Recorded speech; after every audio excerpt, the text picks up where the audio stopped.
नहमदुहु व नुसल्ली व नुसल्लिमु अला रसूलिहिल करीम अम्मा बाद फ़अऊज़ु बिल्लाहि मिनश शैतानिर रजीम बिस्मिल्लाहिर रहमानिर रहीम।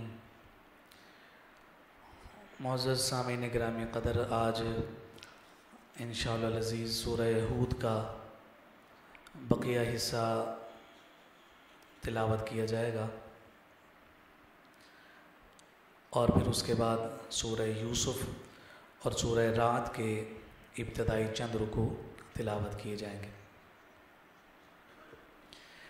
सूरह हूद के हवाले से कल हमने आपकी खिदमत में ये गुजारिश पेश की थी कि इस सूरह में अल्लाह रब्बुल इज़्ज़त ने मुख्तलिफ़ अक़वाम पर अपने अज़ाबात का तज़किरा फ़रमाया है, जिसकी वजह से नबी रहमत सल्लल्लाहु अलैहि व आलिहि वसल्लम पर बुढ़ापे के आसार भी नुमायाँ और वाज़े हुए और उन अज़ाबात और उन कैफ़ियत को बयान किया और वजूहात को भी ज़िक्र किया कि फ़लाँ कौम किस सबब से सफ़े हस्ती से मिटा दी गई और अल्लाह रब्बुल इज़्ज़त के अज़ाब की हक़दार ठहरी। कल की तिलावत में कौम नूह का तज़किरा किया गया था और ये बात हमने पहले भी ज़िक्र की कि तबलीग के दौरानिए के एतबार से सबसे तवील दौरानिया जनाब नूह अला नबीना अलैहिस्सलातु वस्सलाम का है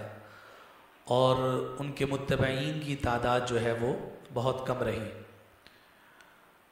और जब अल्लाह रब्बुल इज़्ज़त ने उन्हें किश्ती बनाकर उसमें जोड़ों को सवार करने का हुक्म इरशाद फरमाया और आप जब किश्ती तैयार करते थे सहरा में लक़ोदक सहरा हर तरफ रेत ही रेत है, तो लोग आपको देखकर इस्तेहज़ा करते थे और मजाक उड़ाते थे कि इतनी बड़ी किश्ती बना रहे हो, क्या रेत में इस किश्ती को चलाना है। तो खामोशी से अल्लाह रब्बुल इज़्ज़त के हुक्म की तामील करते रहे, यहाँ तक कि रब्बे ज़ुल जलाल की जानिब से अज़ाब आया और अज़ाब की कैफियत ये थी कि ज़मीन भी पानी उगलती थी और आसमान से भी पानी बरसता था और इस कदर पानी था कि अब रूए ज़मीन पर सिर्फ पानी ही पानी है और उसमें वो किश्ती तैरते तैरते जूदी पहाड़ पर जाकर रुकती है और रब्बे ज़ुल जलाल ने तमाम जो जोड़े थे यानी जानवरों के उन तमाम से फिर आगे उनकी नस्ल चलाई, वरना ज़मीन पर तमाम गुनाहगारों के निशान मिटा दिए गए। ख़ास तौर पर जनाब नूह अला नबीना अलैहिस्सलातु वस्सलाम के जहन में जो बार बार अपनी औलाद अपने बेटे के हवाले से ख्याल आता था, उसका तज़किरा कुरान ने किया है। रब्बे ज़ुल जलाल ने फरमाया वला तुखातिबनी फिल्लज़ीना ज़लमू, उनके बारे में हमसे खिताब और कलाम मत कीजिए कि जो ज़ालिम हैं। यहाँ ज़ालिम से मुराद जनाब नूह अलैहिस्सलाम का वो बेटा है और फिर आगे उसकी वजाहत फरमाई। सिर्फ इतना नहीं कह दिया कि वो ज़ालिम है, फरमाया कि वो है इन्नहु लैसा मिन अहलिक, वो आपके अहल में से नहीं है। अगर आप ये समझ रहे हैं कि आपका वो बेटा है तो उसे बचना चाहिए, तो फरमाया कि वो आपकी अहल में से नहीं है। और क्यों नहीं अहल में से? जनाब नूह का बेटा है। इन्नहु अमलुन गैरु सालिह, कि उसके जो अमल हैं वो गैर सालिह हैं, अच्छे लोगों वाले आमाल नहीं हैं। तो यहाँ उलमा ने इसी बात को इस्तदलाल किया है कि औलाद वही अच्छी है कि जो वालिदैन की मुती और फर्मा बरदार है। फिर उसके बाद कौम आद का तज़किरा है जो व इला आदिन अखाहुम हूदा कहकर उसका तज़किरा किया गया है। ये अपने एतबार से सुपर पावर थी, जिस्मानी तौर पर मजबूत और कवी थे, तो वो कहते थे कि रब का अज़ाब आ भी जाएगा तो हमें कुछ फ़र्क नहीं पड़ने वाला, हम अपनी ताकत की बुनियाद पर उस अज़ाब को रोक लेंगे। तो रब्बे ज़ुल जलाल ने फिर उन पर उसी तरह का अज़ाब नाजिल फरमाया कि इतनी तेज़ हवा चलाई कि उनके तंदुरुस्त तवाना और फरबा जो जिस्म थे, फरमाया कि वो उड़ उड़ कर दाएँ और बाएँ गिरते थे और बिलाखिर उनका हाल ये हुआ कि जैसे दरख्तों के तने कटे हुए पड़े होते हैं अज़ाब के बाद, वो पूरी जो कौम है उसी तरह से रूए ज़मीन से सफ़े हस्ती से मिटा दी गई।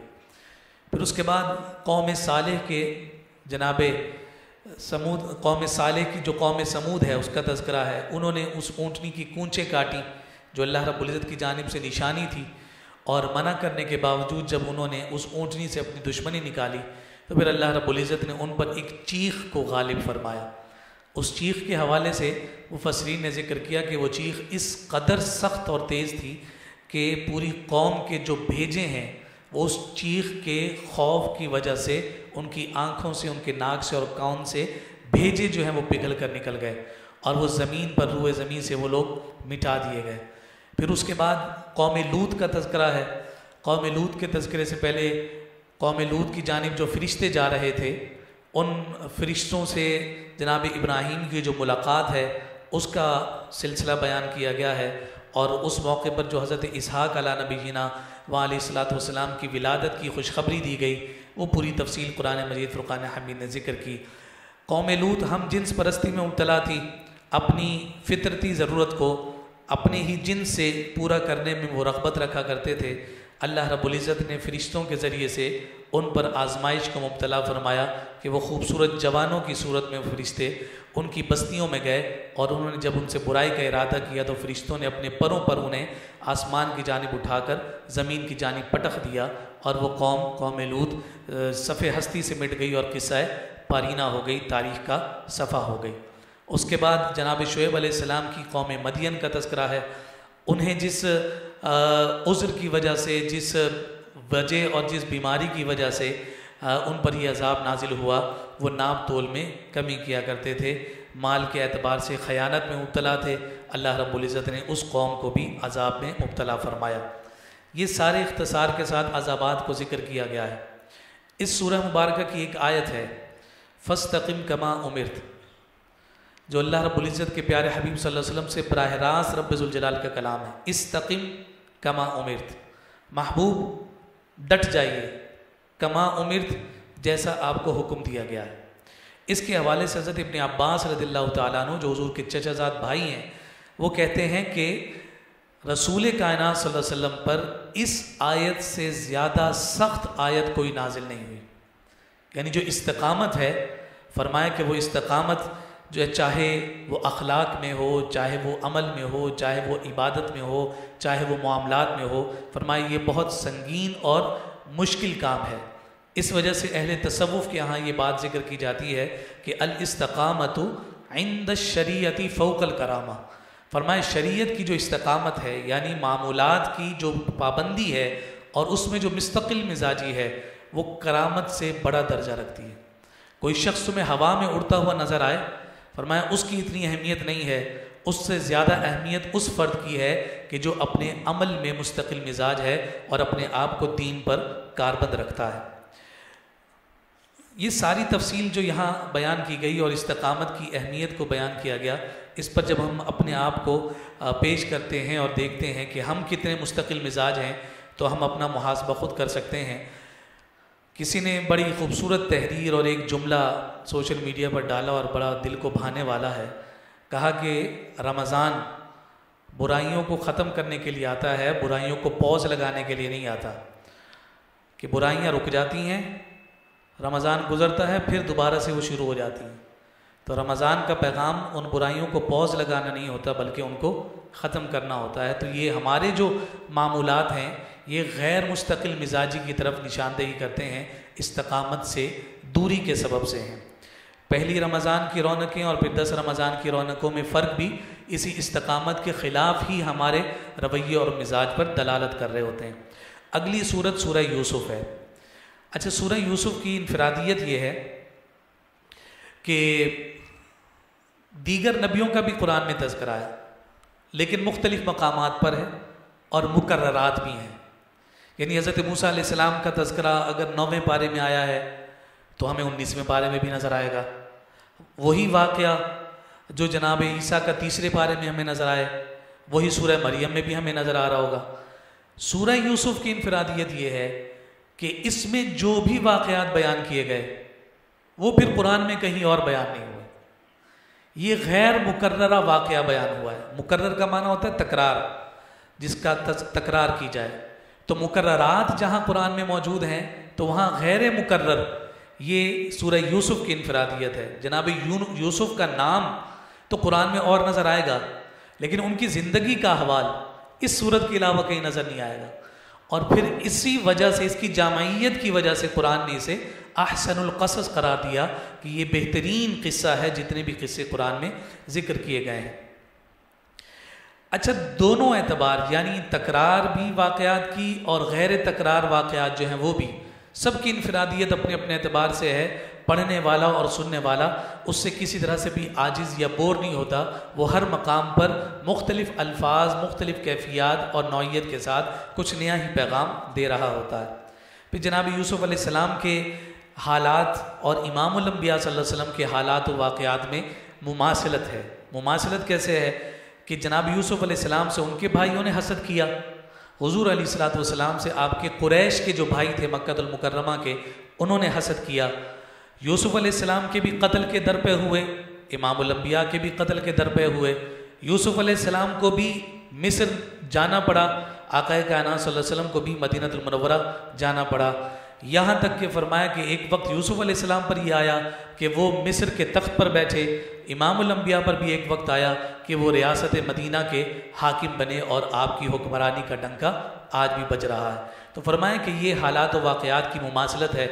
और एक और तमासुल और मुमासलत ये भी नज़र आती है, यूसुफ़ अलैहिस्सलाम की हकीकत, हक्कानियत और उनकी वजाहत और उनकी शान जब आश्कार और वाज़ेह हो गई तो उस मौके पर भाइयों ने जब माफ़ी मांगी तो जनाब यूसुफ़ अलैहिस्सलाम ने फरमाया ला तसरीब अलैकुमुल यौम, आज तुमसे कोई बात पुरस नहीं होगी, हमने तुम्हें माफ़ कर दिया, तुमसे दरगुजर कर दिया। बेअइन ही यही काम फ़तेह मक्का के मौका पर आक़ाए कायनात सल्लल्लाहु अलैहि वसल्लम ने फरमाया कि जब वापस फ़ातेह बनकर मक्का हुज़ूर दाखिल हुए और दुश्मन थर थर काँप रहा है कि हम तो इनकी जान लेने के दर पर थे, न जाने अब ये हमारे साथ क्या मामला करेगा, तो हुज़ूर ने यही जुमले कहे थे, ला तसरीब अलैकुमुल यौम अंतुमुत तुलक़ा, मैं आज तुम्हारे बारे में वही फैसला करूंगा जो मेरे भाई यूसुफ ने किया था। जैसे उसने अपने भाइयों को माफ़ कर दिया, मैंने भी तुम्हें माफ़ कर दिया, तुम तुलक़ा हो यानी माफ़ किए हुए लोग हो। तो ये मुमासलत इन दोनों ज़वात और दोनों हस्तियों में हमें नज़र आती है। अच्छा, ये इस वाक़े की एक और इनफरादियत और ख़ुसूसियत ये है कि इसके खाके बच्चे बच्चे के जहन में होते हैं। यानी मुसलमान बच्चा अगर कोई 4 या 5 साल का भी है ना, उसको भी कुछ ना कुछ खाका इस वाक़े का उसे मिल ही जाता है कि यूसुफ थे, उनके भाई थे, उन्हें कैद किया गया, फिर वो मिस्र के तख्त पर बैठे। ये खाका किसी न किसी एतबार से बच्चे के जहन में होता ही है और इस पर हम कलाम करते रहते हैं और गुफ्तगू होती रहती है। पैगाम इसका जो है इस सूरा का वो इंतहाई अहम है, हम उसकी जानिब जाने की कोशिश करते हैं। बिल्कुल पॉइंट्स में ये वाक़या जो है ना तरतीब के साथ जिक्र कर देता हूँ। भाइयों ने हसद की वजह से जनाब यूसुफ अलैहिस्सलाम को अपने साथ लिया, वालिद से इजाज़त ली, यूसुफ को जंगल में लेकर गए, कुएं में गिरा दिया, वहाँ से एक काफ़िला गुजरा, उसने पानी निकाला, पानी के साथ यूसुफ बाहर आ गए, काफ़िले वाले उन्हें मिस्र ले गए, मिस्र जाकर उन्हें बेच दिया, अजीज़ मिस्र ने उन्हें ख़रीद लिया, अपने घर में रख लिया। जब वो जवान हुए तो अजीज़ मिस्र की बीवी ज़ुलेखा उन पर फेफ्ता हो गई, उनको बुराई की दावत दी, उन्होंने दावत बुराई को ठुकरा दिया।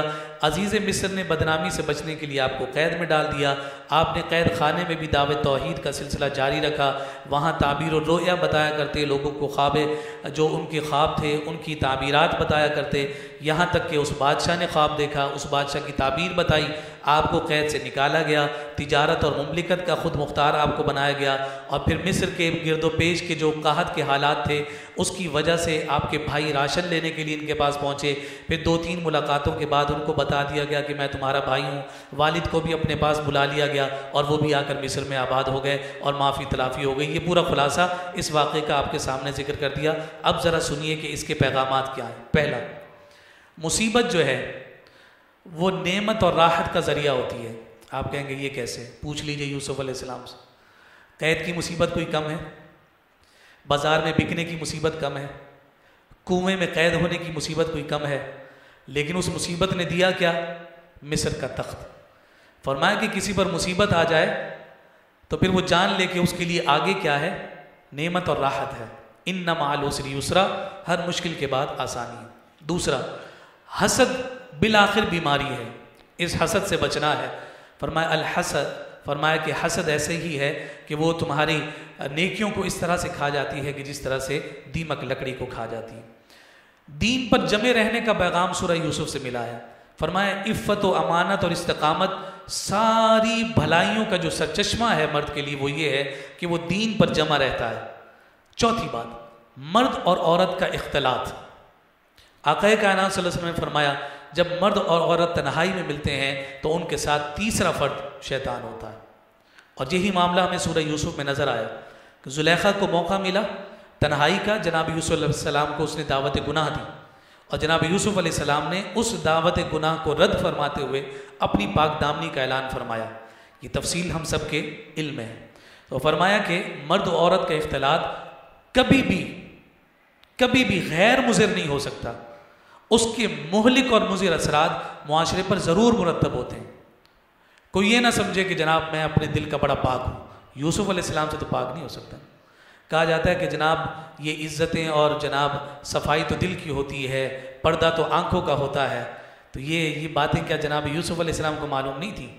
तो हम कौन से जनाब कोई खलाई मखलूक हैं कि हम ये कहें कि यूसुफ अलैहिस्सलाम से ज़्यादा हमारी पाक दामनी या उनसे बढ़कर हम इस्तकामत का पैकर हैं? नहीं। अगर ऐसी कोई बात है तो ये अमल पर फ़ख्र है और अमल पर फ़ख्र रब्बे ज़ुल जलाल को कभी भी पसंद नहीं है। आगे देखिए, सबसे अहम बात, मासियत से, गुनाह से मुसीबत बेहतर है। दोबारा सुनिए, मासियत गुनाह से मुसीबत बेहतर है। एक फ़र्द है जो गुनाह में मुब्तला है और दूसरा फ़र्द है जो गुनाह से पाक है लेकिन मुसीबत में मुब्तला है। फरमाया ये जो मुसीबत में मुब्तला शख्स है ये मासियत में मुब्तला शख्स से बेहतर है। इसलिए हमारे असलाफ में ये मामूल नज़र आया कि अगर किसी को बीमारी में देखा, किसी को तकलीफ़ परेशानी में देखा और उनसे जब ताज़ियत की कि आप पर ये मुसीबत आ गई, ये बीमारी आ गई, तो वो कहते थे अल्हम्दुलिल्लाह बमुसीबते गिरफ्तारम नामासियते, अल्लाह का शुक्र है मुसीबत में गिरफ्तार हुए हैं, मासियत में गिरफ्तार नहीं हुए। इस पर हमें ज़रूर गौर और फिक्र करना चाहिए। जनाब यूसुफ अलैहिस्सलाम ने मासियत में गिरफ्तार होने की बजाय मुसीबत में गिरफ्तार होने को कबूल फरमाया, कैद को कबूल कर लिया, लेकिन अपनी पाक दामनी पर बात आने नहीं दी है। सच्चे दाई की सिफात हमें बड़ी वाज़ेह तौर पर नज़र आ जाते हैं। जो दाई होता है ना, दीन की दावत देने वाला, हालात कैसे भी हो जाएं, उसकी सच्चाई ही इस बात पर दलील है कि वो हालात को नहीं देखता, अपने फ़र्ज़ मनसबी को देखता है। इसलिए जनाब यूसुफ अला नबीना वालैहि सलाम कैद खाने से निकलने के बाद भी रब का शुक्र अदा किया करते थे, मौला तेरा शुक्र है तूने मुझे कैद में चंद रहने की तौफीक अता की। हज़रत कैद में रहने की भी कोई शुक्रिया अदा किया जाता है? फरमाया कैद में ना जाता तो कैदियों को मैं हिदायत का नूर कैसे अता करता। तो ख़ुद ज़ात पर अपने मज़ालिम और तकालीफ बर्दाश्त करके जो हकीकत सच्चा दाई है उसकी सिफत यही होती है कि वो अपने फ़र्ज़ मनसबी से हमेशा मुखलिस रहता है। और फिर उसके बाद फरमाया दाई और जो पेशवा है उसकी पाक दामनी इंतहाई अहमियत है। मुबल्लिग ख़ुद साहिब किरदार होना चाहिए। हमारे ज़बान में असर इसी वजह से नहीं रहा कि हमारा अपना किरदार सुथरा नहीं है। हम नसीहत कर कर के थक जाते हैं लेकिन किसी पर असर ही नहीं होता, किसी पर जो है वो कानों पर जूं तक नहीं रेंगती और हम वो उसी वजह से कह देते हैं कि भाई आज के बाद हमने तो तबलीग ही छोड़ दी कि हमारी कोई बात ही नहीं सुनता। गौर और फिक्र ये करना चाहिए कि हमारी इस ज़बान में असर क्यों नहीं है। इसकी ज़बान की तासीर ना होने की वजह यह है कि हमारा किरदार मुबल्लिग वाला नहीं, हमारा वो किरदार जो है वो दाई और पेशवा वाला नहीं है। पेशवा और दाई जब पाक दामन होता है तो अल्लाह रब्बुल इज़्ज़त फिर ज़बान में असर भी पैदा फरमाता है। फिर उसके बाद सब्र की फजीलत और उसके नताइज हम सब के सामने मौजूद हैं। ये सारी तफसील जिक्र करने के बाद आखिर में जो पूरा वाक़या ज़िक्र हुआ, उस वाक़े को ज़िक्र करने के बाद अल्लाह रब्बुल इज़्ज़त ने जो इख्तितामी इबरत है उसको ज़िक्र फरमाया कि लक़द कान फ़ी क़ससिहिम इबरतुल लिउलिल अलबाब। फरमाया कि इनके किस्से अक्लमंदों के लिए, उलिल अलबाब के लिए, अक्लमंदों के लिए इबरत। शर्त लगा दी है, जो इबरत ले लेगा मतलब अक्ल वाला है, जो नहीं लेगा इबरत तो अक्ल वाला नहीं। ये कुरान ने फैसला कर दिया। अगली सूरत सूरतुर राद है, उसके 2 रुकू तकरीबन तिलावत किए जाएंगे। रात का माना है कड़कने वाली बिजली और इसी वजह से इस सूरह को सूरह रात कहा गया। मक्की सूरत है और इसमें हुरूफ मुक़त्तिआत से ही इस सूरह का आगाज़ है। मुफस्सिरीन ने इस बात को ज़िक्र किया कि जितनी भी सूरतें हरूफ मुक़त्तआत से शुरू होती हैं, उनकी इब्तदाई जो आयात हैं ना, उन इब्तदाई आयात में कुरान की हक्कानियत, कुरान की सदाकत की बात होती है। और उसकी वजह यह है कि हरूफ मुक़त्तआत पहले ही नहीं समझ आ रहे होते और फिर उसके फ़ौरन बाद कुरान की सदाकत की बात कर देते। इसी वजह से कि बंदा हैरत में पहले होता है, उसकी हैरत में मज़ीद इजाफा कर दिया जाता है कि कुरान को पढ़ना है तो ज़रा हरूफ मुक़त्तआत पर गौर और फिक्र करना चाहिए। यहाँ एक दस्तूर और एक ज़ाब्ता ज़िक्र कर दिया गया। फरमाया इन्नल्लाह ला युग़य्यिरु मा बिक़ौमिन हत्ता युग़य्यिरु मा बिअन्फुसिहिम। अल्लाह रब्बुल इज़्ज़त किसी भी कौम की हालत को उस वक्त तक नहीं बदलता जिस वक्त तक वो अपनी हालत को बदलने पर ख़ुद आमादा और तैयार ना हो जाए। फ़ज़ाए बद्र पैदा कर फरिश्ते तेरी नुसरत को उतर सकते हैं गिरदों से कतार अंदर कतार। अब भी ज़रूरत बद्र के मैदान की फ़िज़ा को पैदा करने की है। अल्लाह रब्बुल इज़्ज़त की मदद और नुसरत आज भी उतरती है।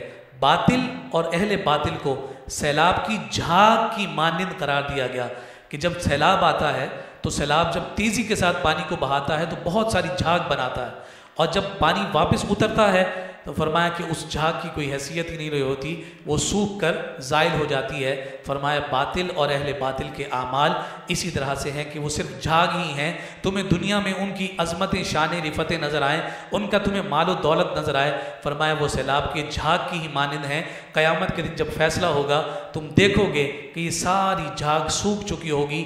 असल अमल वही होगा जो एक साहिब ईमान अपने साथ क़यामत के दिन रब की बारगाह में लेकर हाजिर होगा। अल्लाह रब्बुल इज़्ज़त हम सबको अमल की तौफ़ीक़ अता फ़रमाए।